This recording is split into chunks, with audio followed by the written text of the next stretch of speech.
Hi, I'm Justin Hombach and I'm part of Rock Me Vienna. Justin, so cool to have you among other artists, among your fellow artists in Vienna next year. Next year, yeah. Make sure to register. What will you teach the people there? Well, I'll probably show them my philosophy and my approach when it comes to practice routines, practice strategies, but also speed picking, right hand, and approach on shredding. So how can I play fast? And how can I even play faster with a little bit more of control and, with a little bit more of awareness? What am I doing here? Yeah. I just saw your workshop on how you organize yourself in exercising and where you're also advising the people. That all sounds to me super engineered and super sophisticated. Do you think that this is the very secret, how to become better? Or are there different ways as well that you tried? I would say it is a part of the secret for most of the people. I mean, everybody should know himself, okay, what's the best way for me to learn? And I know when it comes to learning, the best is for me to being organized, to being structured, and to have like a routine that I can follow, that I can practice towards to, that I have a goal. That helps me a lot. And I've seen in a lot of students of mine, this is also extremely helpful. Even though that I'm not an organized person outside of guitar at all. I'm extremely clumsy, I'm messy, I'm really not organized. But when it comes to guitar, I'm super organized, yeah. A little bit, it sounds to me that could these routines also kill inspiration? Nah, no, not at all, not at all. Because we always have to we always have to distinguish between creativity and practicing. It sometimes goes hand in hand, of course, but I have my space for being creative. And there also there's not too much structure involved, because sometimes when you have an idea, it's a shame to stop that idea because, like 30 minutes are now over and you should, in your practice routine, should go to the next task. So there I said to myself, no, here more freedom is allowed. But when it comes to just the mechanical practicing, which is also helpful for playing and for expressing yourself musically, there we need those kind of structure. But it's not interfering to each other, no. Talking about the guitar camp, Rock Me Vienna, Yes. we have really fascinating names Oh, yes. there. Why do you think should people register for Rock Me Vienna? Well, because of the names. It's Frank Gambale, Andy Timmons, Max Guitar, and Neely Brosh, and all those crazy players. And yeah, some heroes of mine like Frank Gambale, and I used to watch his videos and to do his lessons, his sweeping lessons, a lot when I've studied guitar. So that is an event that you don't have a second time currently in whole Europe. So that's definitely something unique that everybody should check out, yeah. Cool, and I think everybody could also get better by different styles of music then, and Totally. inspiration. Totally. It's good to find yourself like, okay, what kind of music is my passion, what kind of music I want to follow, but to get out of the comfort zone, to learn new things, to get out of the box. It's so helpful to check out different music styles and different kind of ways to express yourself musically, yeah. Definitely we would like to have the camp for every level of players. How about you? Are you focusing on super high level guitar players who are then getting even more professional, or where do you see personally your home turf? I would love to say that my stuff is for everyone, but that's not totally true. I mean, and most of the people who are approaching me or coming to me as a student, they are already played a couple of years and they are stuck. They have like a barrier that they don't want to, or they don't know how to improve anymore in the correct way. And there I can help a lot. But my methods, when you know how to scale them, everybody can use them. You don't have to, my practice routine is like based on 30 minutes. You can scale that down to 15 minutes because not everybody, especially in the beginning, has so much time on their hand to focus on one direct thing.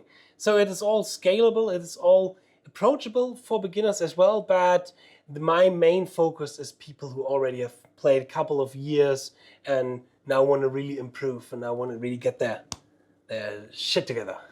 All right. So what are the techniques that you are personally working on or where you want to get better? I personally actually work on the basic techniques nowadays. I used to be a more kind of experimental guy in the past, but it was because of my laziness. I had a problem with a certain lick and then I was searching for specific techniques that can help me with that lick. And I nowadays think what more helped me was working on the basic right-hand technique, having a good left-hand technique, that alone gives you so much freedom at all to express yourself. Then including sweeping and other techniques.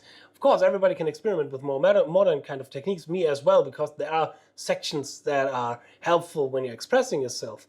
But the basic ideas and the basic movements, that gives you the total freedom. Yeah. Besides teaching and making workshops, masterclasses, you also have a life as a musician. Do you want to tell us something about it? Well, I'm playing a couple of bands. I think more famously is the power metal band called Rhapsody. There's kind of a new formation out of that, and we're touring together now in autumn in Europe and a lot of South America probably next year, because the fan base there is pretty huge. And then I also play in a more kind of progressive technical death band called Alkaloid, and in a Megadeth tribute band called Megalife, which is the thing that I do like every second weekend, because we're the only Megadeth tribute band in whole Germany. You know, in every city you have a Metallica tribute band, but there's only one Megadeth tribute band. That's why these are my main three bands. But I want to work a little bit as well on some solo stuff. It's hard to find the time, but it's definitely something on my bucket list to include again a little bit more of just in Hombach solo music and solo projects. Yeah. So there are many out there, and you just have to bring them on stage. Yeah, there are a lot of ideas. You just have to finalize them, finish them, and bring them on stage to the people. Yeah. Excellent. And I think at Rock Me Vienna we will have the opportunity also for you to perform. Maybe. Could be. Would love to, yeah. Couldn't that be a challenge that you have some stuff ready? That is a good challenge to say to myself, okay, in Rock Me Vienna, okay, now we are finalizing. In Rock Me Vienna, you are going to see me performing one solo song that I composed and that I've realized and released till Rock Me Vienna. A lot of marketing and a lot of promotion is currently done via social media.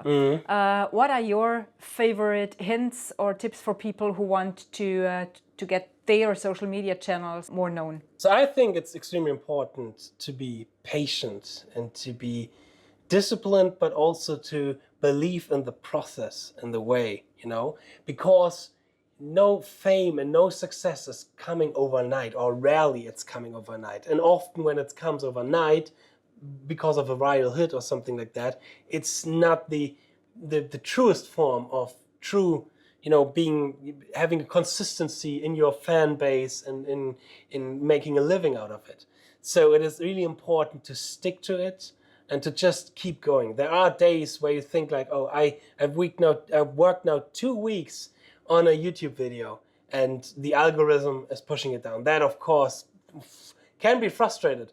But the next thought in your head should be, all right, but that's my next idea. That's going to be my next YouTube video. Okay, what's the next idea for the next YouTube video? Always continue. Never let yourself too much down, because sometimes a video work and sometimes a video won't work.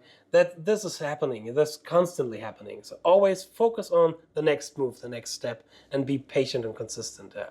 And then you think everybody has the chance that social media can also lead to make your living out of your super presence there. Totally. Much more than back in the day. I mean, at the same time, we have more fish in the tank. But to get in the tank is so much easier nowadays, because you don't have the gatekeeper like a label or like a record label or something like that. Everybody can perform, everybody can film themselves performing or doing their stuff, and the entrance into the tank is much easier nowadays. But staying consistent, that is the key, yeah. What's the dark side of focusing too much on promoting yourself on social media? Oh, there are the dark sides, and it's not easy.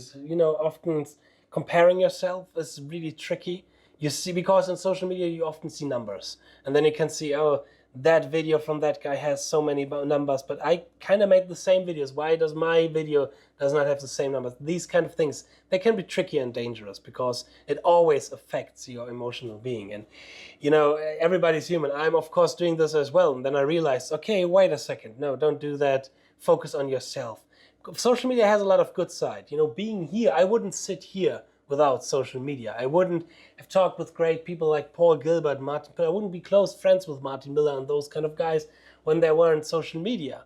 So social media has a lot of good sides, but the bad sides definitely are there, and it can be a lot of pressure from outside, comparing yourself, thinking that you're not worthy enough, these kind of things. So you have to grow a lot of self-esteem and a lot of respect to yourself. and also be faithful with that kind of music that you're really feeling. Totally, right? totally. That's so important to not go with every trend, but to stick with the music that you love. When I studied music, I wanted to become the chameleon of music. I want to be a good jazz player. I want to be a good funk player, good pop player, blues player. But then I realized, no, my heart lies in metal music. It lies in 80s shred, instrumental, fast music. And it cliche it sounds, or it like niche it sounds, but that's where my heart is. And that's where I said, I want to make a career on that. A lot of people were approaching me like, hey, you should do something more for the masses, that is more interesting for everybody. I said, no, I want to do shred. And I want to share the love of shredding. So let's go that way. Yeah. At Rock Me Vienna, we will also meet quite super experienced people like Frank Gambale, Andy Timmons. And how do you, as a young musician, think are the old ones compared to the younger generation? Is the younger generation overtaking, or what can we still learn from all the generations? That's a good question, because during my process becoming better at guitar, and I think everybody is living through that process, you start to realize, oh, your idols, your heroes. Oh, maybe the technique is not so good actually, or maybe a little bit sloppy here and there. It was for me in the beginning, and I think for a lot of people like Kirk Hammett, where you realized, a little bit sloppy, and later on for me like John Petrucci and all these players, which are still, that's the thing. John Petrucci is for me probably the most important person that is out there. Even though that I nowadays think his technique is quite sloppy. Yeah, I mean, I have no shame saying that. I still love him as a musician, because that is where we have to distinguish a little bit. The technique and where these guys are coming from, because, the education of guitar is young. We don't have that experience in education like on other instruments, so they had to learn everything from the scratch. While the next generation has an incredible technique, and that's for me a proof of concept. A proof of concept that the theories and the system that we have developed in guitar education works.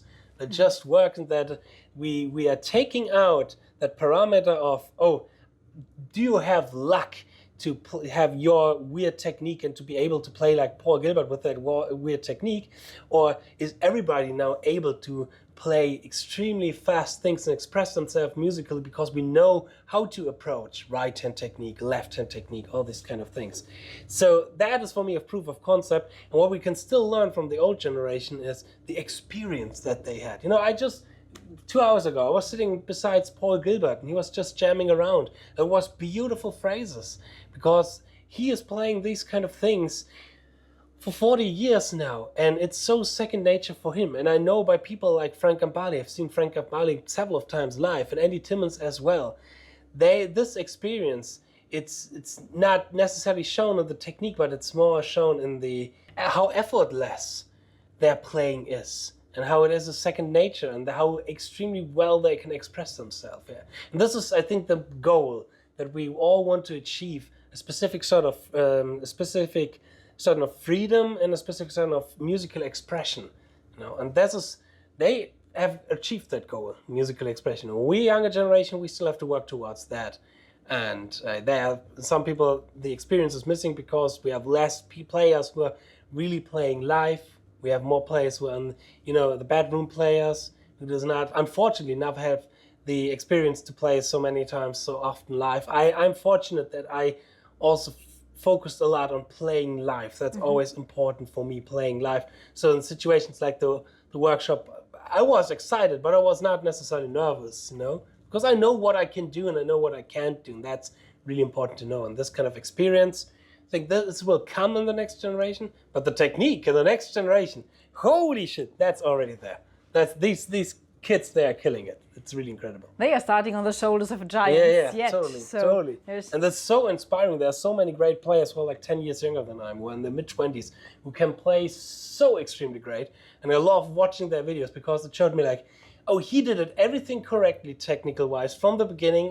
Maybe I have to check my technique as well a little bit, It's super inspiring, the next generation. I love them. For example, there is Baxty. It's spelled B-A-X-T-Y. Sebastian is his real name. He's from Chile, I believe. Good friend of mine as well. Stephen Taranto from Australia. Really great, really great young player.